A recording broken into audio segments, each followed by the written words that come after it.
Welcome to the CBS Radio Mystery Theater Archives, the only YouTube channel which has the original classic episodes of the CBS Radio Mystery Theater in order with no ads. Thank you for listening, and now, enjoy the show.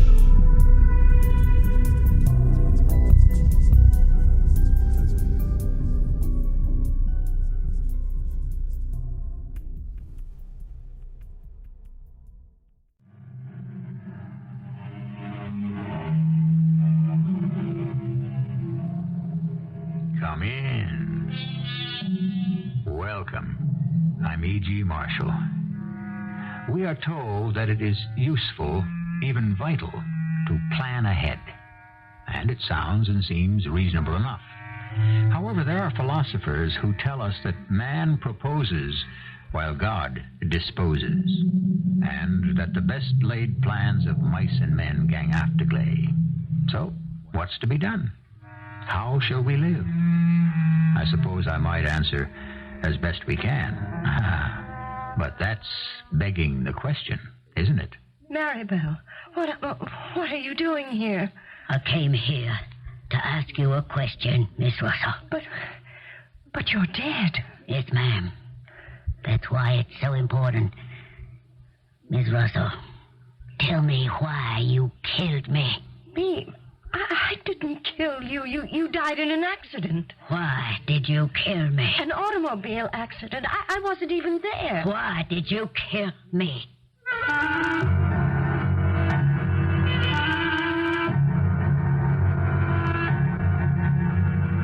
Our mystery drama, The Plan, was written especially for the Mystery Theater by Sam Dann and stars Kim Hunter.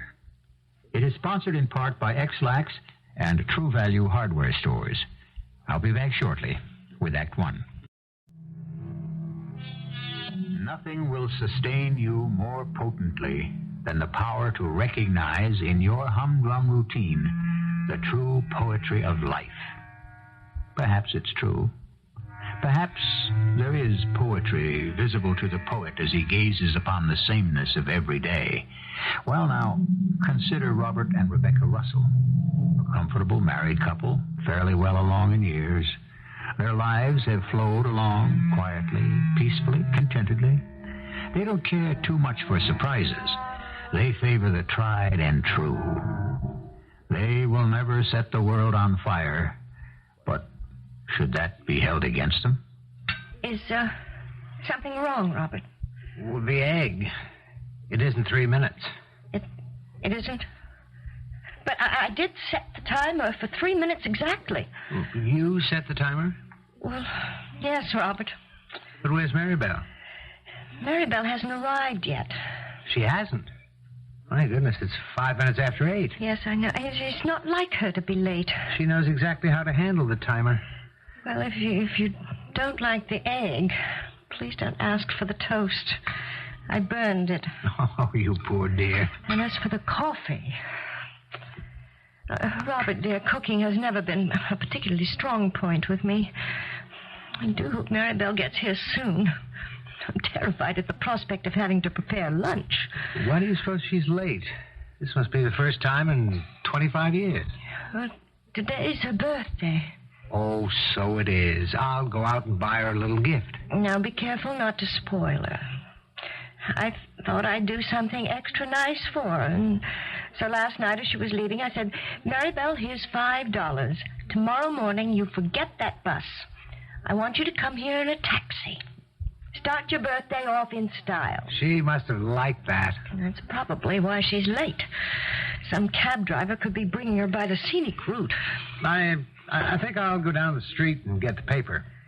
And you'll also pop into the coffee shop for breakfast? Why don't you join me? No, I'd better wait here for Maribel. All right, I'll bring something back for you.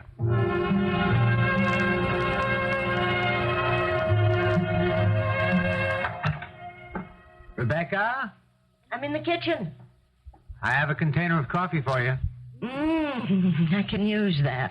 Maribel isn't here? No, not yet, and it's 9:30. Something must have happened. She would have called. Have you tried her place?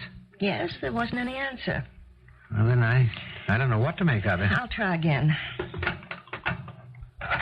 Could she have overslept? No. She has a built-in alarm clock, that one. Now, look, I'm sure there's a perfectly reasonable explanation. Well, I would think so. No answer? I didn't expect there would be. I'm worried. Oh, you see, there she is now. Well, she never rings the bell. She has a key. Well, I'd better answer it, I guess. Oh, what can I do for you? I'm Officer Ullman of the North Precinct. Yes, officer. Do you want to come in? Is this the Russell home? Yes. I'm Robert Russell, and this is my wife, Rebecca. You employed a domestic by the name of Maribel Spencer? You said employed. Is something wrong? Yes. You're trying to break something gently, officer. Is it what I think it is? Yes. Oh. You'd better sit down, my dear. Oh. There was a card in a purse. It said, in case of emergency, notify Mrs. Robert Russell, 310 Wallace. How did it happen? It's one of those freak accidents. Yes? She was in a cab. It was coming up Garfield Avenue. That's just a couple of blocks from here. I know where it is. Thing like that doesn't happen once in 100 years. You got this crew. They're going to hoist a safe up into one of those new buildings on Garfield. Just a couple of blocks from here. Yes, officer. I know where it is. Yeah, well, they got the thing in the sling, and the block and tackle is all rigged up, you know. They're lifting it in the air up alongside the building. Well, it's maybe 7, 8 stories high, you see. Are you trying to tell us that... Yeah, the cable snapped. Just broke, and this great big steel safe must have weighed more than 1,000 pounds. Maybe comes plunging down into the street. Oh, no. Just as this cab is coming by. Oh, my. And the safe, well, it hits the cab, and, well, that's about it. She's dead? Well, yes, ma'am, I thought we understood that going in. She's dead. The driver's dead. The cab was demolished. Robert, I don't think I feel very, very well. Now, go inside and lie down for a bit. Officer, thank you for letting us know. Yeah. Oh, there's just one more thing. Yes? Yeah, she has to be identified. It has to be made official, and since you're the one that's supposed to be told, then you're the one that has to, Go down to the morgue. Yeah. Well, I thought you understood that. Do I have to go now? Well, ma'am, the sooner the better, if you don't mind. Now, ma'am, the attendant's gonna roll out this, it's kind of a table, and you just look. Go ahead, Julius. Oh. Ms. Russell? Yes. It's Maribel. You're positive? Yes. Well, I'm sorry to have to keep asking, but it's important for us not to make a mistake. Important? Don't. You're satisfied it's Maribel Spencer? Satisfied. Yes, I'm satisfied it's Maribel Spencer. Okay, Julius, it's a definite. Well, now, Miss Russell, it's over. It's all over.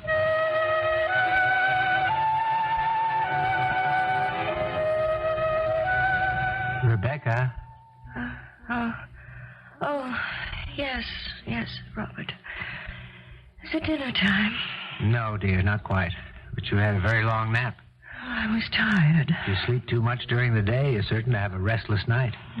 It's true. Oh, my goodness. What's the matter? Look at this room. Everything seems to be so dusty. You know what I think? Tell me, dear. Maribel may be getting just a wee bit too old to handle the whole house by herself. Rebecca? Well, darling, the cleaning, the cooking, the laundry, it wasn't all that bad while she was younger. Rebecca, what are you saying? Maribel is dead. Did you hear me? Yes. Yes, Robert, I heard you.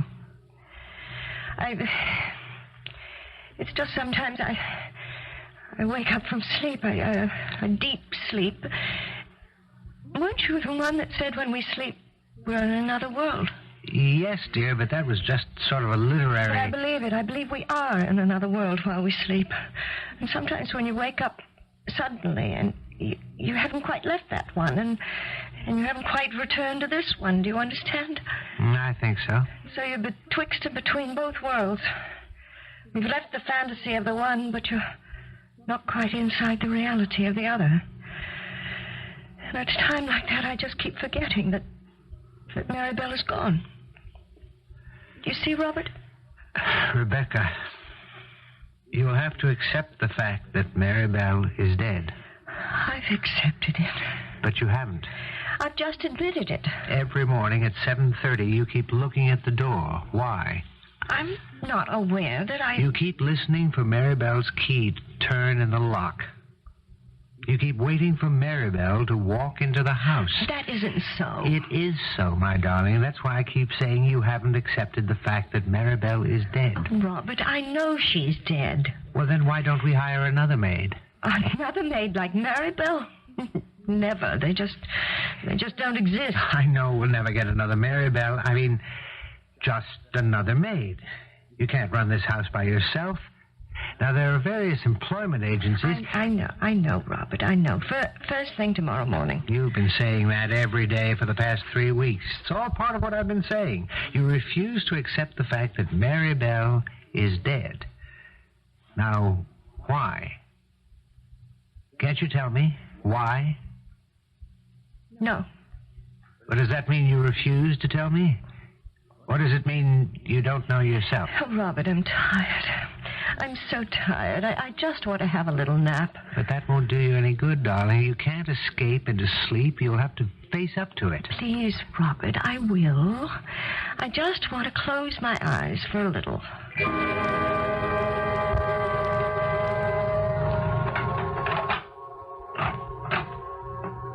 Maribel. Good morning, Miss Russell. Maribel, where have you been? I've been away, Miss Russell. And now you've come back? Yes, I'll come back. To work? No, Miss Russell. I can't come back to work. Oh, did you get another job? No, ma'am. Don't you want to work for me anymore? Oh, yes, I do. Well, then why don't you? Because I can't. Why can't you? It's because I'm dead. You're dead. You know I'm dead. You saw me lying there, lying on the slab. Maribel, what is it? Why have you come? I want to ask you a question. Will you answer? Yes? Will you tell me the truth? Well, did I ever lie to you? What did you have against me? What did I have against you? Oh, my poor Maribel, I didn't have anything against you. If you had nothing against me, ma'am, then why did you kill me? Why did I what? Why did you kill me? How can you say that? Because you killed me. No, I didn't kill you. It's because of you that I'm dead. Why did you do it? I didn't kill you. I didn't kill you. Didn't kill you. My darling, I wake up, didn't kill wake you. up. You're having a terrible I didn't dream. Kill you. I didn't kill you. Oh. Of course you didn't. I was talking to Maribel. To Maribel? She accused me of killing her. I denied it. I shouted at her. I screamed. I didn't kill you. Rebecca. Hear me out.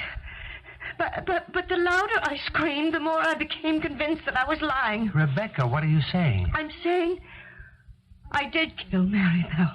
Let me get you something warm to drink. No, please, don't humor me. But please. When she first accused me... Well, how could she accuse you? She's dead. That's right. It isn't true that you killed her. It is true. Now I know I did kill her.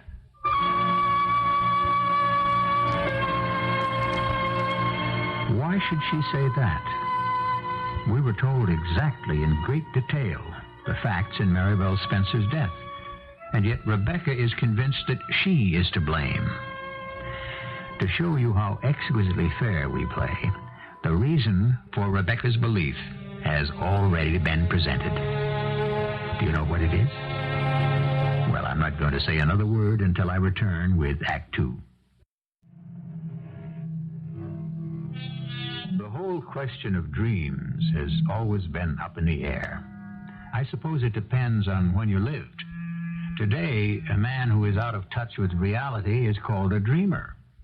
But in ancient times, men looked deeply into their dreams in order to find the reality of their lives. We have a lady with us today, and she just had a dream that's an absolute beaut. Rebecca, let's start from the beginning. You dreamed you saw Maribel. It may have been more than a dream. What does that mean? I don't know. Well, at any rate, in this dream, Maribel says you killed her. Yes. But Maribel was killed in an unfortunate accident while riding in a taxi cab some 6 or 7 blocks from here. That's been established. Yes, Robert. Then her accusation that you killed her simply does not hold water. It may not hold water, but it does hold the truth. Just ask yourself, Robert, what was she doing in that taxi? Well, she was coming here to work. Why was she in a taxi? Because you'd given her the money to ride in one. And don't you see it? See what? Every working day for 25 years, she had come here by bus. The number 16 bus, door to door. Then because, and only because, I gave her the money. Oh, she... No. We can't have any of that. Any of what? Any of that misplaced guilt. Misplaced. Unfounded. At 5 minutes to 7 each morning, Maribel Spencer would catch the number 16 bus in front of her tenement. It would leave her here at the corner at exactly 25 after. Is that a fact? None of this has anything to do Had with... she made her bus as usual, she would have arrived here safe and on time as usual. Rebecca, we cannot control fate. That isn't true. I controlled her fate. No, not intentionally. Not consciously. Yes, consciously. You caused that cable in the hoist to snap? You were the one responsible for the safe falling? But I placed her inside that cab. But it wasn't deliberate. It was. I ordered her to take one. Darling, you speak as if you'd done something terrible. I did. But it wasn't intentional. The results are the same. She's dead. It was an act of kindness. Was it? I don't know. How can you not know? The day before she'd finished about the house, she was ready to leave, and she said to me, I remember she said to me... Miss Russell. What is it, Maribel? Might I have the day off tomorrow? Oh. Is there any special reason? Oh, yes, ma'am. It's my birthday. Oh. Well, I wish you'd notified me sooner. Or if it isn't convenient, Well, it's just that I had... Ma'am, forget I asked. But it's your birthday. I had lots of birthdays. No, Maribel, you just take off. I can see it wouldn't be convenient. It's not that important. Are you sure it's all right, Maribel? I'm sure. Yes, ma'am. I'm sure. Oh, you're a gem, a perfect gem. I guess I'll be leaving now, ma'am. Oh, Maribel, I'll tell you what. Seeing as tomorrow's your birthday, why don't you come to work in style? You forget all about that old number 16 bus. Take this $5 and ride to work in a taxi cab. No, Miss Russell, I couldn't do that. Nonsense. Here. Tomorrow morning, you just ride in that taxi like a queen. Well, I don't see how you can blame yourself. You were willing to give her the day off. No, I wasn't. And she sensed it. And she was too timid to insist. Rebecca. No. Oh, Robert, what sort of hard, cruel, terrible woman, am I? Now, Rebecca, I won't permit you to say that about yourself. But it's true. A woman worked for me 25 years, and she felt so frightened, so insecure that she didn't even feel entitled to take the day off on her birthday. Why did you refuse her? Why? I'm sure you must have had a good reason. No, I didn't. I didn't have any reason at all. Well, then why... Why, I don't know. It was just a kind of irrational reaction to... To what? Oh, I'll never know. It just came out, that's all. Something made me say no. But surely you must know what that something is. Oh, stop it, Robert. You're badgering me. I only want to know why you didn't give the poor woman the day off. Isn't it obvious? No, dear. I said no to her because it really did not suit my convenience for her to stay home that day. I did not wish to do for myself. Oh, Rebecca. And her needs were of no more consequence to me than those of a bird that perches on my windowsill. This isn't you, Rebecca. And the final insult, the supreme gesture of contempt. The $5 I casually tossed at her. Take a cab, my poor peasant. Taste on this rare occasion what is my regular diet. Rebecca, I'm going to take you to a doctor. Why? Am I crazy? Am I? Oh, Robert, I'm losing my mind. Please, relax now. I'm not mean. Of course not. Or vicious. Never. And I was a good mistress to her. The best. I treated her very well. Exceptionally. Then why didn't I let her take the day off? What made her come to work that day? Rebecca, you must believe that there's a special providence in the fall of a sparrow. There is nothing that has not been ordained. Do you believe that? I believe there's a plan. A plan? Someone said the good Lord does not play dice with the universe. Yes. And so all events form part of a grand design. All moves have a meaning. You do believe it. You're not just saying it to make me feel better. Perhaps we shall never understand it. Perhaps we may even refuse to accept it. But we're powerless to change it. It's the plan. And the plan called for Mary Bell to die that morning. It wasn't your fault.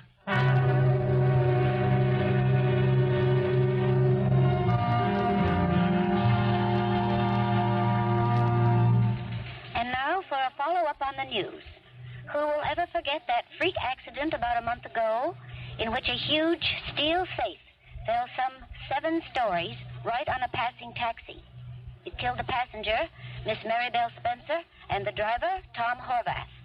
The Faulkner Rigging Company is being investigated to see if there is a basis for negligence. Mary Bell Spencer was a household worker. Mr. Horvath drove the cab to put himself through college.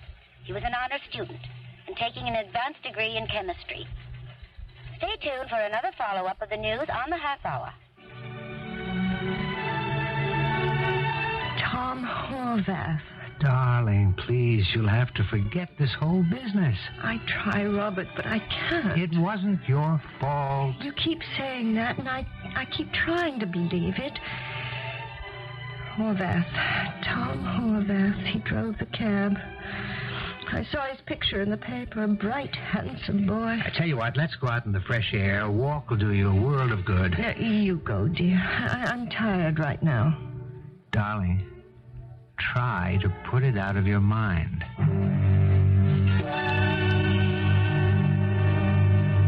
Mrs. Russell. Mrs. Russell. Please. Wake up, Mrs. Russell. Who are you? How did you get in here? I don't know how I got in here, but I do know who I am. Who are you? What do you want? I'll scream for the police. There's nothing the police can do to me. Why? Because I'm dead. Who are you? You know who I am. Tom Horvath. Thomas Jefferson Horvath. I'm dreaming. Does that make any difference? What do you want? I want to know something. Yes. I want the truth. I have the right to know the truth. Why did you kill me? You have no right to say that I killed you. It's because of you that I'm dead. No. A lady got into my cab that morning. An elderly lady, a tired elderly lady. How tired, how elderly, I didn't realize until I said, "Good morning, ma'am." And do you know what she said? You know how she answered me? Do you know what she said? I don't really believe I ever had a good morning in 25 years. Now, you don't want to talk that way, lady? I'm not a lady. A lady sits all day in an easy chair, eats little chocolate cakes, drinks from tiny glasses as thin and clear as a bubble of soap. How much is this ride about to cost me? $5 plus the tip. $5 plus the tip. Oh, yes, there'll be a tip. But I'll have to pay that myself. It's the same with every gift she ever gave me.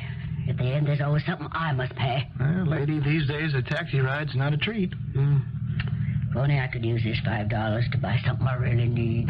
Okay, why don't you? Oh, no. A lady. She'll be watching from the window to see me get out of the cab. And she'll spend the day talking about what a nice, easy trip I had. Proving to me how kind, how generous she is. I'm afraid not to ride in a taxi. You see what I mean? Lady? Why did you force her to do it? I was only being nice. I thought she'd enjoy it. Couldn't you just let her have the $5? Without strings, you forced that tired, exhausted old woman to come to work, to get into my cab. And therefore, at 16 minutes after 7 that morning, I was driving down Garfield Street when... Please, it didn't have to be your cab. But it was. Do you know how hard I worked to save money to go to school? Everybody said I'd be a brilliant chemist. I'm sorry. And now it's all gone.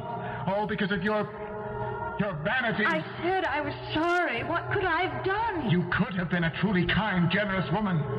You could have given your maid what she needed, not what you wanted. It was a cruel act. A stupid act. No. And when you do something cruel and stupid, you create a chain of other cruel and stupid things. Go away from me. I'm as far away from you as I can get. You're alive. I'm dead. Can there be a greater distance between two people?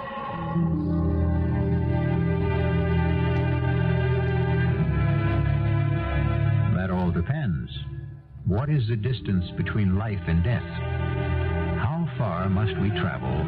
How long must it take to go from one to the other? That, I'm afraid, I cannot answer.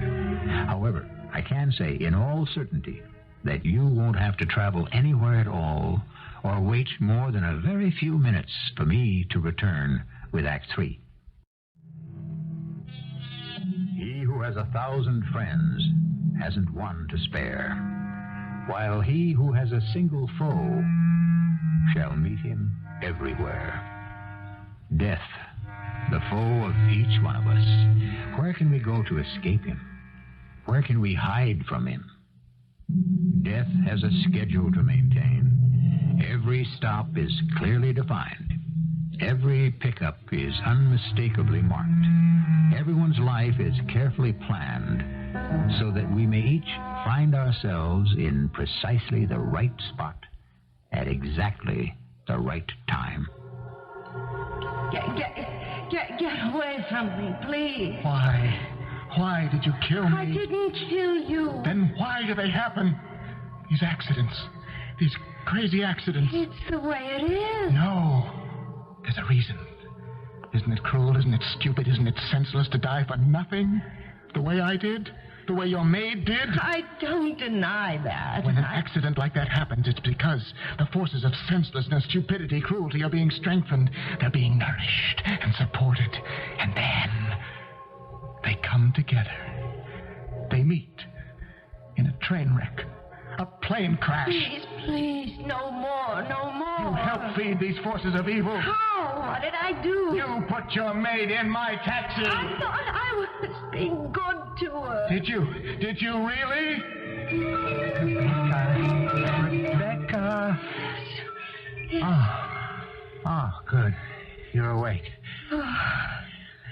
Yes, I'm awake. You were lying there so quietly, I didn't know if you... I know why I killed them. Killed them? Well, first, Tom Horvath, Who's Tom Horvath? the cab driver. Oh, And, of course, Maribel. For 25 years, I've been your pretty little doll. I've been handled like a beautiful, fragile work of art. oh, darling, was that wrong of me? Yes. To shield you from the coarse and terrible realities of the world, was that wrong? Yes. I was to be admired, appreciated, and enjoyed. Kept in a safe and protected place on the shelf. But you're a lady. And I've been coddled and spoiled. I've been spared the agony of life. I love you. I want your life to be easy. And meaningless? My maid was killed, and so was an innocent young cab driver. I ask you why, and what do you tell me? Some nonsense, some science fiction mumbo-jumbo about some master plan that determines the fate of the world. It isn't mumbo-jumbo. There is a plan. And it called for both Maribel and Tom Horvath to die that morning? The plan calls for thousands of people to die every morning. We're only aware of the ones who have affected our own lives. No. Tom Horvath told me something else. Who? Tom Horvath. But how... He had no reason to spare my feelings. And so he told me the truth. Which is? When you do something stupid or senseless or cruel, you aid in the creation of an event that is stupid and senseless and cruel, like that accident. Rebecca, you're not well. I'm not your fragile little doll anymore. I know why 2 people were killed in that accident. We can never know. Don't talk to me about some mysterious, inscrutable plan. The entire accident was surrounded by stupidity and carelessness and cruelty, including mine. All right. Let us say you can use those words about your own conduct. Who else besides you helped to bring about that accident? I'm going to find out.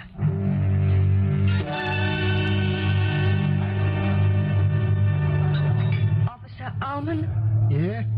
Do you remember me? Oh, yeah, you're the lady that, was it the murder? No, it was the 2 people who were killed. The accident on Garfield Avenue. Oh, yeah, you're, Mrs. Morris. Mrs. Russell. Oh, yeah, now I remember. At the precinct, they said you would be here at lunchtime. I'm sorry to disturb you. Oh, it's okay. Have a cup of coffee. No, thank you. May I ask you something about that accident? Oh, sure. Why do you think it happened? Well, the cable was no good. It snapped. According to the news, it wasn't thick enough. But how did that happen? Well, I can tell you. But the reason I do is because you got an interest in the case. See, we're close to an arrest. Those guys are going to be picked up today. Which guys? A whole clique of guys who worked in the warehouse. They've been stealing cable and selling it on their own, you see. Well, a legit order comes in for so many feet of such and such gauge. You follow this? Yes. Well, maybe that's the kind they've been stealing. They're out of it, so they send some other gauge that looks to be just about the same, but it isn't. And that's why it snapped? Yes, ma'am. Shouldn't someone have noticed? I don't know. You're talking about fractions of inches. Well, the boss of the crew that was raising the safe. What do you want from him? He was only doing his job. Was he? Well, Thank you. Thank you for taking time away from your lunch to talk with me. Goodbye, Officer Ullman. Goodbye, Mrs. Morris. Mrs. Russell. Oh, I don't suppose it matters.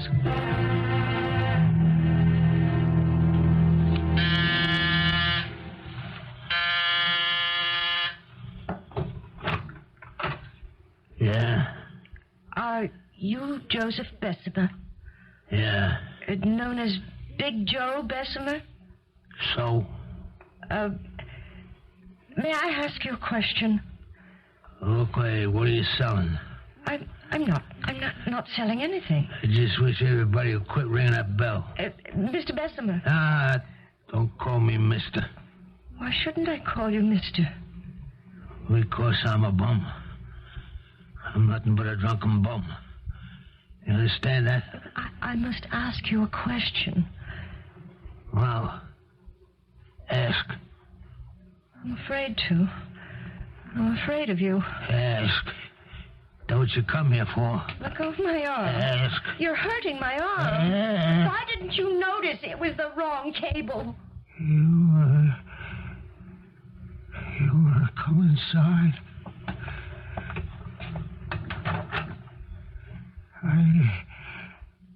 I've been waiting for you. For me? Yeah. For somebody to ask that question. But I guess it just didn't occur to nobody. I was drunk. You were drunk on the job? I've been drunk for the last 6 weeks. I'm drunk all the time. I'm drunk now. But I don't know what I'm doing. My job is all feel and being able to sense something wrong. You know what I mean? yes. I could run that cable through my fingers with my eyes closed and say, hey, wait a minute, hold on. This ain't the right gauge. But when I ran it through my fingers on that day, my fingers was drunk. You understand what I'm saying? Yes, I do. But why were you drinking?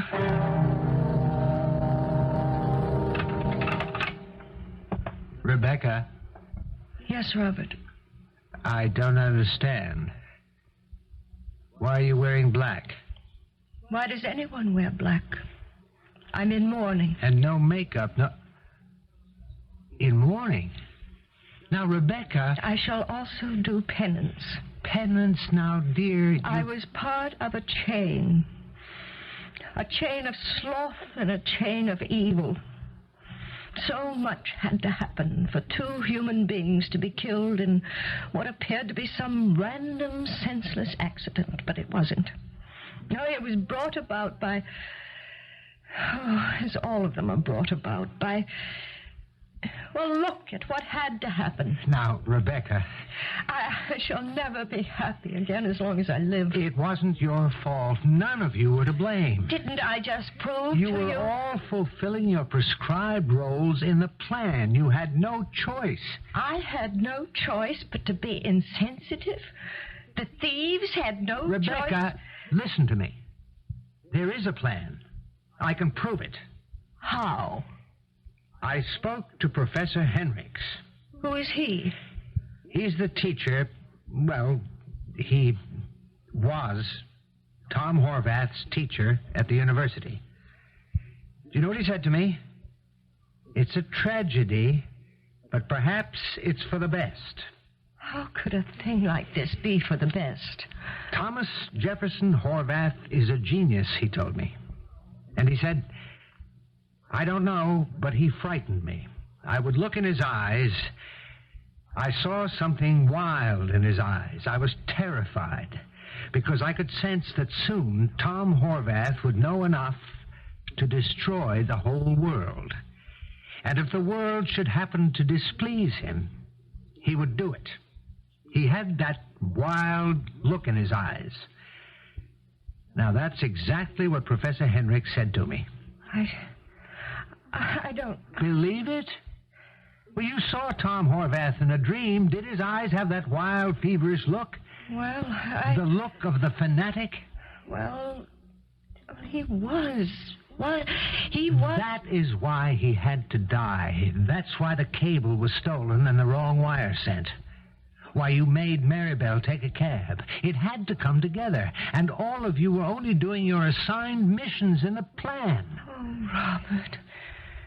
Do you think so?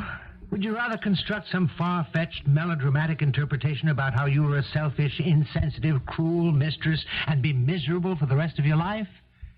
Oh, Rebecca, what's happened to your common sense? I was good to her. I may have been strict, but I was fair. Of course. I couldn't let her get away with anything. It would have weakened her character. Now, come on, darling. Change into something more cheerful and put on some makeup and jewelry, and we'll go out to dinner. And bright and early tomorrow morning, I shall call the agency. It took me 25 years to train Maribel. Hopefully, I shall not require as much time for someone new.